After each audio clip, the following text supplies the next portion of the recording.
Hello students, how are you. आज की हमारी जो क्लास है वो है एक्सेलरेशन ड्यू टू ग्रेविटी से संबंधित है।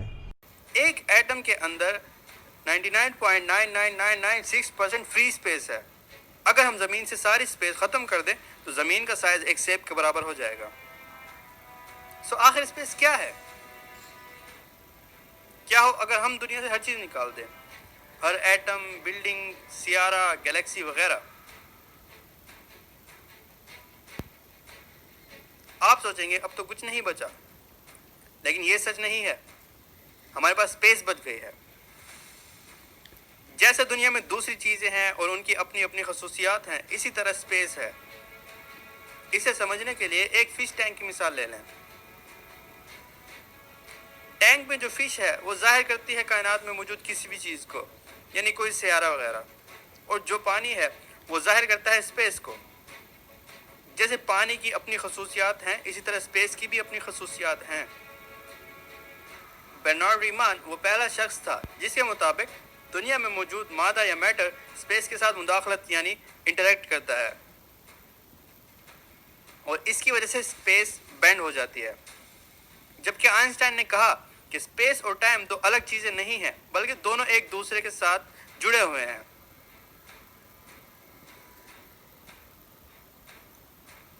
इसे समझने के लिए दोबारा फिश टैंक वाली मिसाल की तरफ आ जाएं। अगर हम पानी में कोई रंग मिला दें तो वो रंग पानी में मिक्स हो जाएगा। बिल्कुल इसी तरह स्पेस टाइम आपस में जकड़े हुए हैं। रंग जाहिर करता है टाइम को और पानी जाहिर करता है स्पेस को।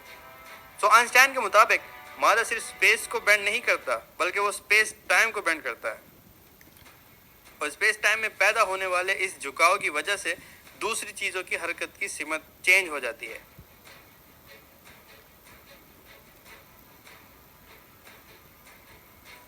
इस बात को समझने के लिए सिमुलेशन मुलाहिजा करें।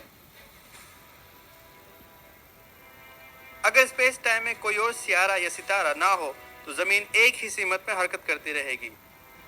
अगर यहाँ कोई और सितारा मौजूद है यानी सूरज, तो उसकी वजह से पैदा होने वाले झुकाव की वजह से जमीन सूरज के गिर्द गर्दिश शुरू कर देगी।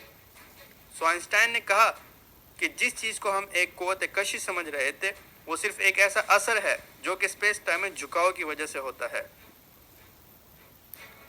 यानी ग्रेविटी कोई कुव्वत कशी नहीं, बल्कि स्पेस टाइम में पैदा होने वाले झुकाव का एक असर है। आपने हमारी वीडियो बढ़िया लगी हो तो लाइक करियो, शेयर करियो, और हाँ, कमेंट करके जरूर बताइए कि कैसी लगी। कोई गलती सलती हुई तो माफ करियो। जय हिंद, जय भारत।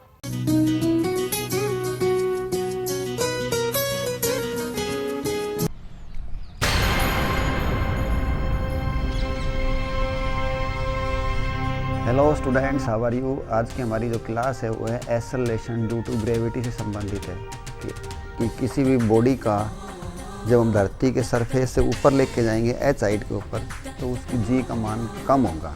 ये हमने सिद्ध करके दिखाना है। तो स्टार्टिंग करते हैं हमारे पर्सन की कि ये हमने अर्थ माना हुआ है कि मान के चलो कि धरती जो है एक गोला है और उसका रेडियस जो है वो रेडियस हमने उसका आर ले लिया। M is the mass of the earth. अब हम सरफेस की बात कर रहे हैं, जैसे मैं धरती के सरफेस के ऊपर खड़ा हूँ, एम मेरा मास है, तो इस समय जो हमारी जो ग्रेविटी है वो कितनी है, जी के बराबर। एक्सेलरेशन ड्यू टू ग्रेविटी को जी से लिखेंगे।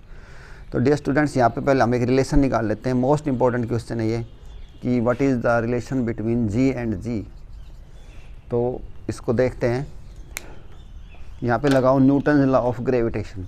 न्यूटन लॉ ऑफ ग्रेविटेशन कहता है कि F is equal to G बड़ा एम छोटा एम बटे आर स्क्वायर।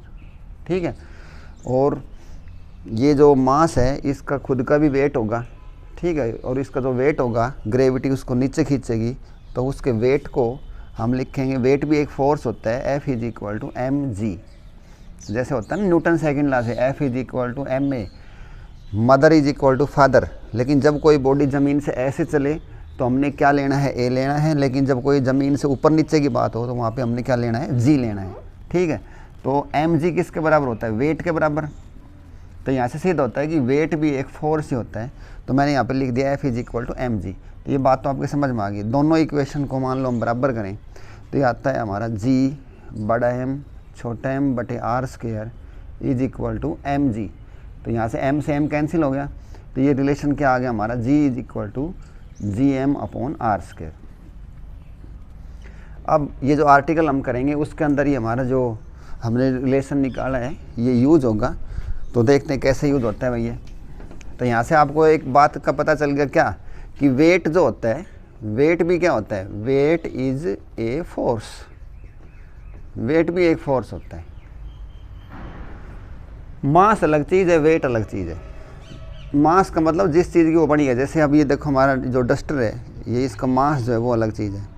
ये इसको ग्रेविटी जो खींचती है उसका मान 9.8 है, वो इसका वेट बन जाएगा। मास को और जी की गुणा कर दें तो वो क्या बन जाता है, वेट बन जाता है। अब आ जाओ अपने काम की बात के ऊपर। तो धरती का जो सरफेस है, ये इस धरती के सरफेस के ऊपर मान के चलो कि एक्सेलरेशन जो ड्यू टू ग्रेविटी है उसको हम जी नाम के अक्षर लिखते हैं। और dear students, it is maximum, ये मैक्सिमम होती है एट अर्थ सरफेस। और ये इट किसके लिए यूज़ हुआ है, इट यूज़ हुआ है जी के लिए। G is maximum at the earth surface. तो अब ये वाला पर्सन जो है हमारी की है पूरी, ये चाबी है इस पूरे आर्टिकल की। इस चाबी को याद रखो।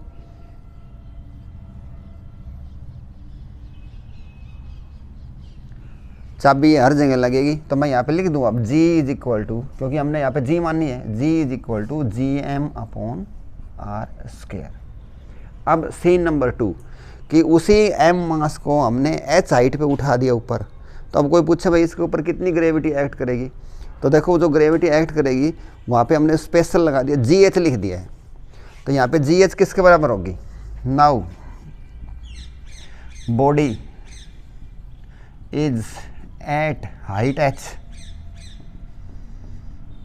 Therefore GH is equal to, equation रहेगी यही, G is equal to GM/r²। तो G बड़ी G M अपॉन, अब यहाँ पे R का रोल कौन करेगा, यहाँ पे देखो R का रोल ये कर रहा था, यहाँ पे बिल्कुल धरती के सरफेस के ऊपर थी, लेकिन अब ये ऊपर उठ गई तो इन दोनों के बीच का करता है। देखो अब कितना हो गया, R तो डियर स्टूडेंट्स ये हो गया, H ही हो गया। तो यहाँ पे मैं लिख दूँ R+H²। ये मेरी इक्वेशन 1 आ गई, ये मेरी इक्वेशन 2 आ गई। अब पर्सन में हमने क्या करना है, पर्सन के अंदर हमने ये सिद्ध करके दिखाना है कि इसका मान कम हो गया। ठीक है, इसका मान कम हो गया, वो हमने करके दिखाना है। तो देखो यहाँ से स्टार्टिंग करते हैं इसको। Now GH is equal to GM/r+h²। अब एक बात बताओ, मैं इसमें r² से गुणा कर दूं और r² से भाग कर दूं तो इसकी सेहत पर कुछ फ़र्क पड़ेगा, r² से गुणा कर दूं और r² से भाग कर दूं तो ये आपस में काट देगा। एक बात बताओ, कोई मेरी जेब में 500 रुपये डाल दे और फिर 500 रुपये निकाल दे, मेरी जेब पर कुछ फ़र्क पड़ेगा, कुछ फ़र्क नहीं पड़ेगा। तो अब देखो यहाँ पे ये आ जाओ, ये चीज़ किसके बराबर डियर स्टूडेंट्स, आप कहोगे सर ये तो आपने G के बराबर सिद्ध कर रखा है। तो मैं यहाँ पे लिखता हूँ, ये बन गया मेरा GH is equal to GR²/r+h²।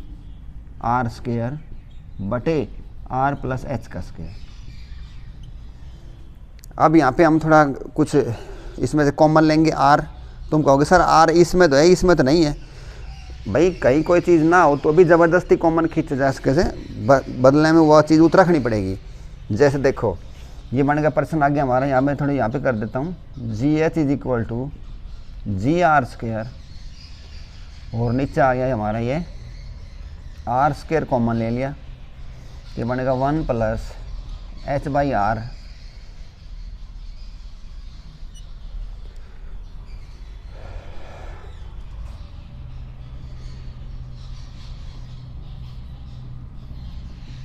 अब देखो ये वाली जो बात है ना r+h², उसको हम ऐसे लिख सकते हैं। तो कैसे, देखो बैक गियर लगाओ भी, r को r की जगह लिखो, r बन गया।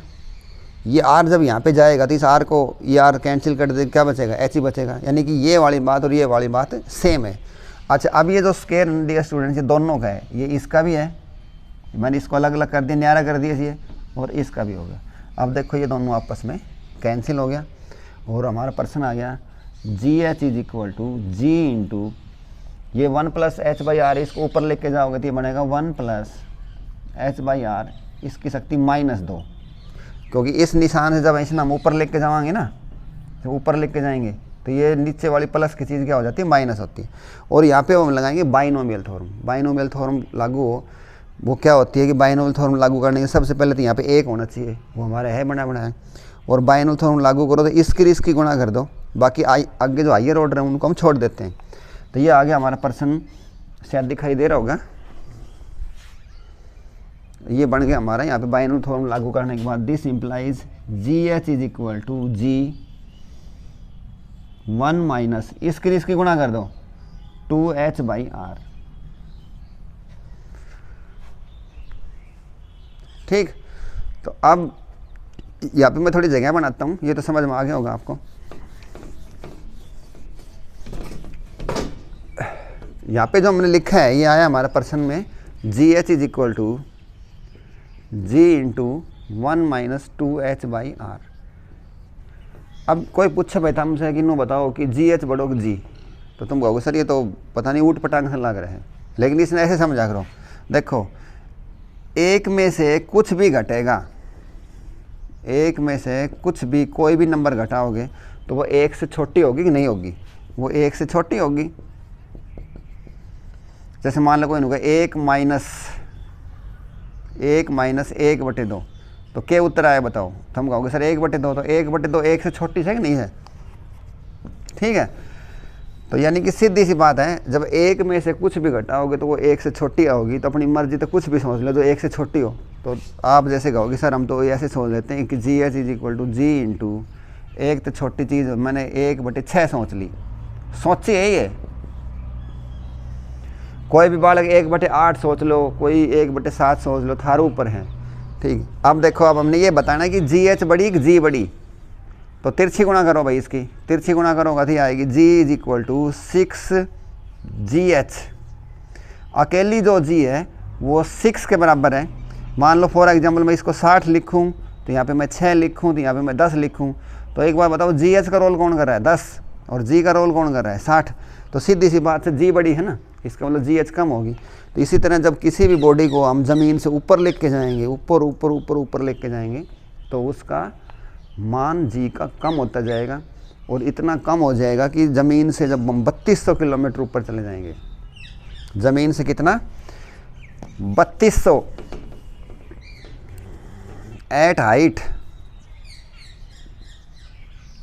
3200 किलोमीटर, ये जो GH थी ना, ये GH किसके बराबर हो जाएगी 0 के बराबर बन जाएगी। जैसे हमने एस्केप वेलोसिटी के अंदर पढ़ा था, वो हम बैट से पहले एक बॉल को हल्का मारते थे, फिर और तेज़, फिर लास्ट में हमने बैट में सेटिंग करके उसको इतनी तेज़ फेंका कि वो ज़मीन पे ही नहीं आया। वो क्यों नहीं आया, क्योंकि ज़मीन से 3200 किलोमीटर ऊपर G का मान ही ख़त्म हो गया और वो उसको पार करके चली गई और वापस कभी भी नहीं आई। तो ये मैं इसको सिद्ध भी करवाऊँगा कि ज़मीन से 3200 किलोमीटर ऊपर ये GH का मान 0 क्यों होता है। तो ये समझ में आ गई बात है। तो अब यहाँ पे हम लिख देते हैं, यहाँ पे हमारा जो कंक्लूजन आया है पूरे आर्टिकल का,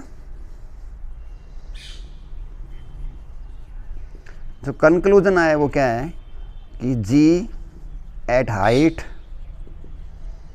फ्रॉम अर्थ डिक्रीजेस। जैसे जैसे हम हाइट के ऊपर जाएंगे तो G का मान कम होता जाएगा। ये पर्सन शायद आपको समझ में आ गया होगा। और इसमें मैंने जो बाइनोमियल थ्योरम बताई थी, बाइनोमियल थ्योरम जो है उसको हम ऐसे याद कर लो, 1 + x की शक्ति n, ये होती है 1 + nx, प्लस और भी होता है इसमें। ये हमारे जो मैथ में है ना, इसमें आपने पढ़ लिया होगा, इसमें आगे और भी टर्म होती है, लेकिन वो आगे ना और भी छोटी होती जाती है, उनको हम नेगलेक्ट कर देते हैं। तो तुम सिर्फ फिजिक्स में इतना याद रखा करो। तो 1 + x की शक्ति n, तो देखो यहाँ पे 1 था, इन दोनों की गुणा करनी पड़ती है, तो हमने इन दोनों की गुणा कर दी तो -2h/r आ गया था। ये थी बाइनोमियल थ्योरम, बाइनोमियल थ्योरम, ठीक है। तो ये पर्सन समझ में आ गया हो तो इसके नोट्स बनाओ, इसको तैयारी करो। Thanks, have a good day.